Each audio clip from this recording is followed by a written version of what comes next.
Shabbat Shalom. Many of us had childhood fears.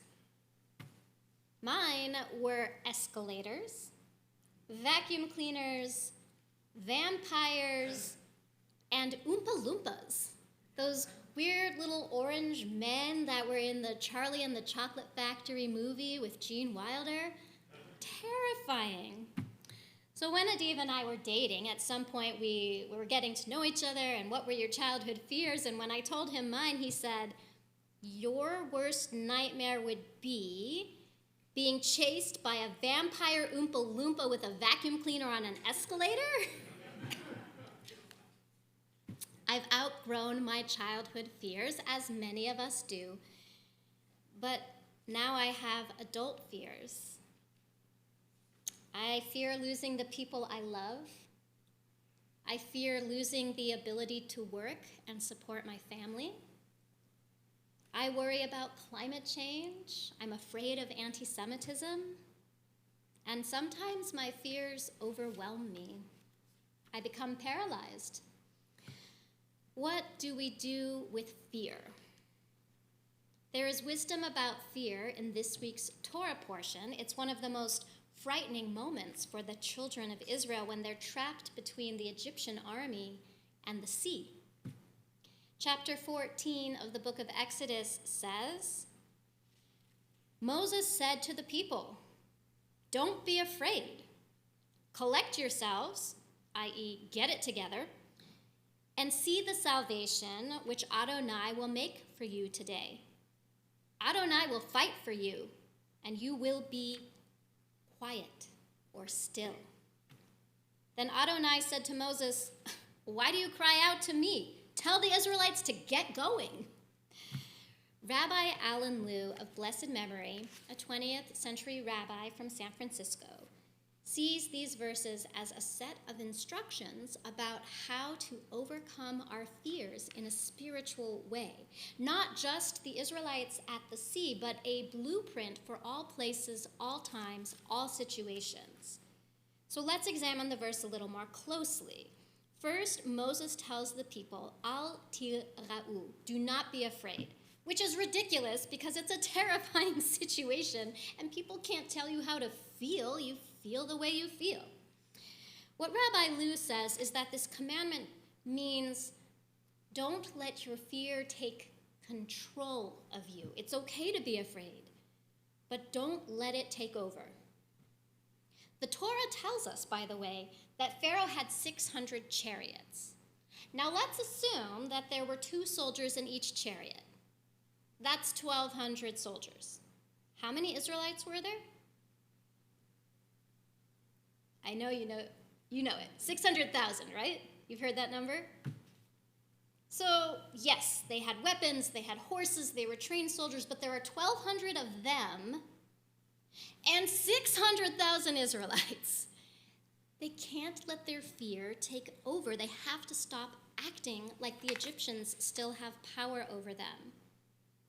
Now, it's great to be told, don't let your fear have control, but how do we calm our fears and put them in perspective? So the next thing Moses tells the children of Israel is, "Hit yatzvu," collect yourselves, get it together. Stop running, stop panicking, reflect on what is driving you. It's different for everybody. Me, I need to withdraw. I need time by myself.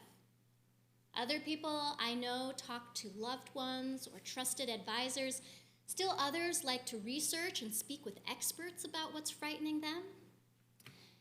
Without collecting themselves, the Israelites might have forgotten that God had a habit of doing miracles for them. And they might have made a rash decision. They might have rushed headlong into the sea before it split open, or they might have turned around to fight the Egyptians before organizing themselves. So, don't let your fear take control. Collect yourself, and then what comes next when you're a little more calm? Moses tells the children of Israel, "Uru," see the salvation God will provide. Uru, see, means to be able to notice all the possible courses of action. What will the optimal choice be, even if it's not one you like? What is the optimal choice in this situation? Examine all possibilities. Now, in the story with the Israelites, there's a pillar of cloud, and it moves to separate the Israelites from the Egyptians. And that means that they can see all their choices.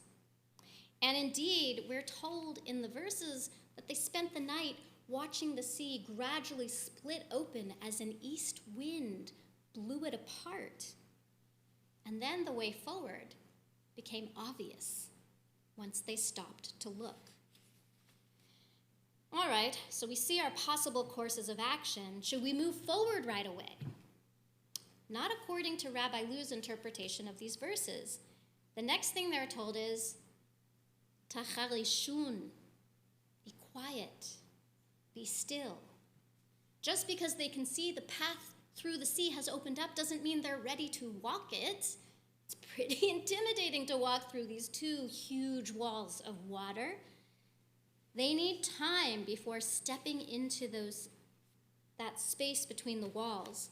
They can see the path ahead of them, but their hearts and minds have to be ready in order to get to the other side. All right, we've collected ourselves, we've pulled it together, we've seen our options, we've taken time to be still, but eventually, you gotta move it. You have to get going. V'yisaru. You can't be paralyzed forever. The Israelites could not stand on that beach forever. Eventually, someone had to take the first step. Because, you know what? You cannot plan for every possibility. You can't guarantee any outcome. But eventually, you have to move it along. So Rabbi Lu's interpretation of this moment at the sea teaches us a spiritual response to fear. I'll read you the verses again. Moses said to the people, Al tira'u, don't be afraid. Hityatzvu, get it together. Uru, see the salvation which Adonai will make for you today. Adonai will fight for you. And Tacharishun, you will be still. Then Adonai said to Moses, why do you cry out to me? Tell the Israelites to V'yisaru, move it. Don't let fear take control. Collect ourselves, see our options, stay still and prepare ourselves to act, and then move forward. We're all afraid of something. I have reached the point where I can take an escalator by myself, and I've even been known to use a vacuum cleaner, and I'm pretty sure that Oompa Loompas and vampires aren't real. But there are much scarier things in the world to me now.